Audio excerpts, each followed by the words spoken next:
రంగారెడ్డి జిల్లా హైత్ నగర్ కాంగ్రెస్ పార్టీ అధ్యక్షుడు గుర్రం శ్రీనివాస్ రెడ్డికి అవమానం జరిగింది.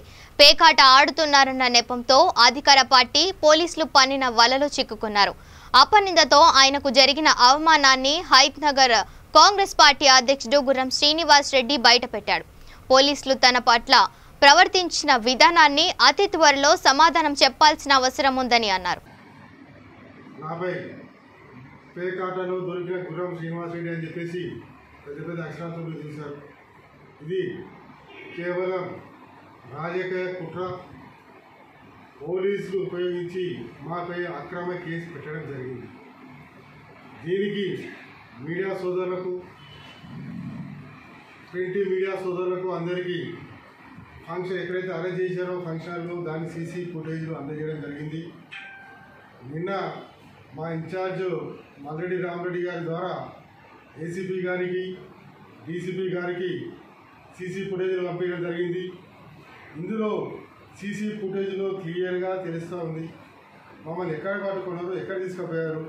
మమ్మల్ని పట్టుకుంది బయట అయితే, హాల్లో అయితే తీసుకెళ్ళి రూమ్లోకి తీసుకెళ్ళి మాట్లాడేది అని చెప్పేసి రెడ్డి గారు మీతో మాట్లాడని చెప్పేసి అడ్మిన్ శ్రీనివాస్ గారు మమ్మల్ని తీసుకెళ్ళి లోపల రూమ్లో లైట్ వేసి ఇదంతా ఒక క్రియేటివ్గా తయారు చేసి మమ్మల్ని పేకాటలో ఇరికించడం జరిగింది.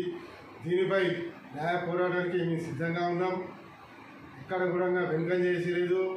రేపు ఏసీపీ డీసీపీ యాక్షన్ తీసుకోకపోతే మీ కమిషనర్ దగ్గర వెళ్ళి కూడా ఈ విషయం తెలియజేయడానికి మేము సిద్ధంగా ఉన్నాం. మా అధిష్టానం కూడా దీనికి ఆమోదం తెలిపింది. దీనికి మేము ఇంకా కూడా ఇది స్పందన జరగకపోతే ఆయనలో నిరసన కార్యక్రమం, ధర్నా కార్యక్రమం చేపట్టడానికి కూడా మేము ఎంకరేజ్. ఇప్పటివరకు మాకు కానీ మా మిత్రులు కానీ అలాంటి చరిత్ర ఎవరికి లేదు. కేవలం కుట్రపూరితంగా రాజకీయ దురుద్దేశంతో ఇక్కడ కాంగ్రెస్ పార్టీ ఎదుగుతుందని చెప్పేసి దీన్ని అనుగొదక్కడానికి జరిగిన కుట్రలో భాగంగా ఈ హైదరాబాద్ గుర్రం శ్రీనివాస్ రెడ్డి అనే వ్యక్తిని అరెస్ట్ చేయడం జరిగింది. ఇందులో మీకు రాజకీయ నాయకులు కొంతమందికి ఇప్పటికీ అర్థమై ఉంటుంది. గతంలో చంపాపేటలో కార్పొరేట్ ఉన్నటువంటి వ్యక్తిని ఏ విధంగా వేషా కేసులు ఎదిగించారో ఈరోజు అదే నాయకుడు సీఎం హైదరాబాద్ డివిజన్లో శ్రీనివాస్ రెడ్డి గారిని ఇవ్వడం జరిగింది. మీరు రేవంత్ రెడ్డి గారు ఎప్పుడైతే పీసీసీ అయ్యారో అప్పటి నుంచి కాంగ్రెస్ పార్టీ ఎక్కడ పడితే అక్కడ తీవ్రంగా ఉధృతంగా కార్యక్రమాలు చేపడుతుంది. దీన్ని తట్టుకోలేక కాంగ్రెస్ పార్టీ నాయకులపై, కార్యకర్తలపై ఏ విధంగా కేసులు దబాయిస్తున్నారో అదే క్రమంలో ఇది ఒక భాగంగా అని చెప్పేసి మీకు తెలియడం జరిగింది. దీనిపై నిగ్గు తేల్చడానికి యావత్ డివిజన్ ప్రజానీకానికి మీ అందరికీ చేతులెట్టి నమస్కరిస్తున్నా. మీరందరూ ఒక్కోసారి ఎస్ఎస్ ఫంక్షన్కి వెళ్ళి ఎవరైనా సరే నాపై బృందాల సోదరులు కావచ్చు, ఎవరైనా సరే ఎస్ఎస్ ఫంక్షన్కి వెళ్ళి అందులో సీసీ ఫుటేజ్ దాంట్లో నిజాలు క్లియర్గా తెలుస్తుంది. మీరు ఒకసారి చెక్ చేసుకుని దాన్ని ఈరోజు నాకు జరిగింది అని చెప్పేసి మీరు సంబరపడితే సరిపోదు. రేపు రాబోయే కాలంలో అట్లాంటి సంఘటనలు మీకు జరిగినప్పుడు ఎంత బాధ్యతలో మీకు తెలుస్తుంది.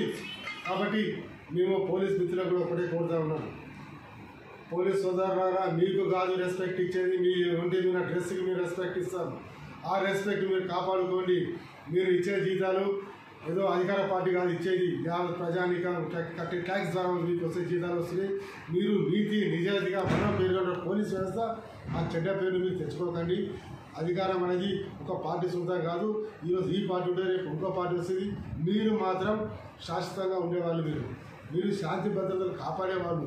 మీరు ఇలాంటి ప్రలోభాలకు లొంగకుండా, మీరు రాజకీయ ఒత్తిడిలకు తలగకుండా మీరు నిజాయితీగా పనిచేయాలని చెప్పేసి పోలీసు వారిని సవినయంగా నేను కోరుకుంటున్నాను. గతంలో సుమారుగా నాకు గుర్తుంది, ఒక 2 months బ్యాక్ అనుకుంటా, లాక్డౌన్ పీరియడ్లో రంజాన్ లాస్ట్ డేట్ అనుకుంటుంది.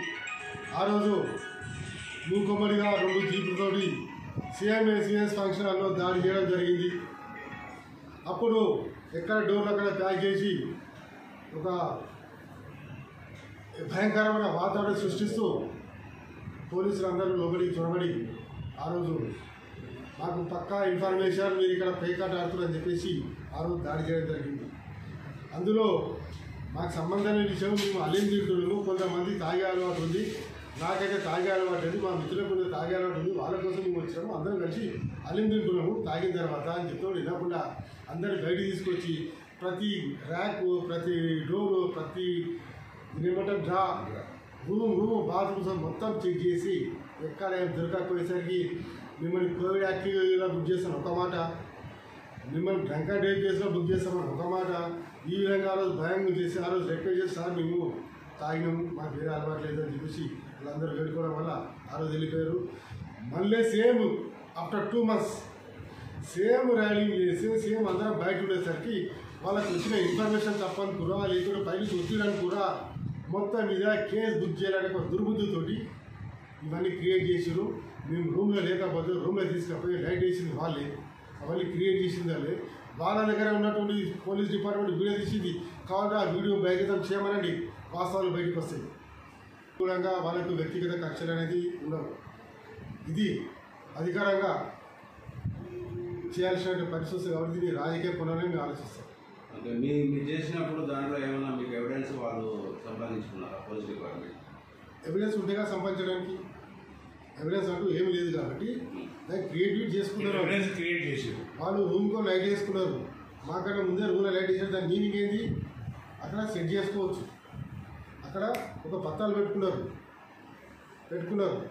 అది ఎక్కడ అడిగితే కూడా ఆన్సర్ లేదు వాళ్ళ దగ్గర. మరి మీ పత్రాలు కార్డ్స్ కానీ కాలేదు, మీ టేబుల్ దగ్గర ఉండాలి, టేబుల్లో కూడా కూర్చొని ఉండాలి, మేము ఆ రూమ్లో ఉండాలి, మేము డబ్బులు పట్టుకొని ఉండాలి. అలా ఏమి జరగకుండా మేము బయటికి వెళ్ళి తీసుకొచ్చి లోపల కూర్చుని పెట్టి ఆడ కార్డ్స్ పెట్టి మా జేబులోకి వచ్చి డబ్బులు లాక్కొని ఇవన్నీ క్రియేట్ చేసి ఎంతవరకు కరెక్ట్?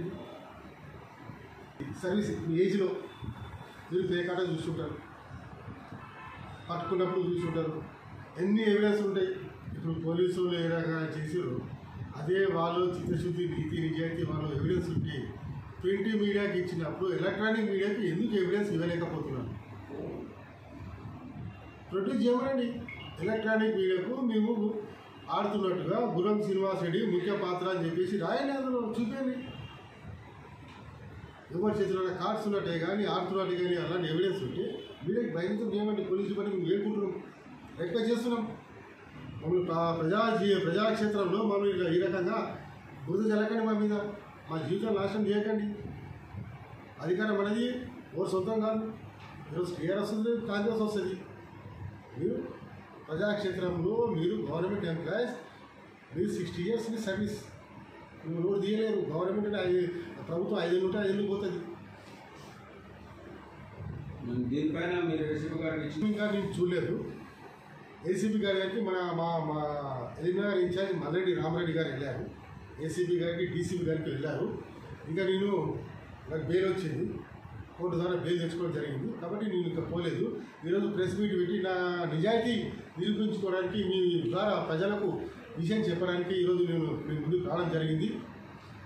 నెక్స్ట్ స్టెప్ కమిషనర్, ఆ తర్వాత ప్రజాక్షేత్రంలో ప్రజల ద్వారా నేను పోరాటం స్టార్ట్ చేస్తా. నాకు న్యాయం జరిగేంత వరకు వదిలిపెట్టేది. అంటే అధికార పార్టీ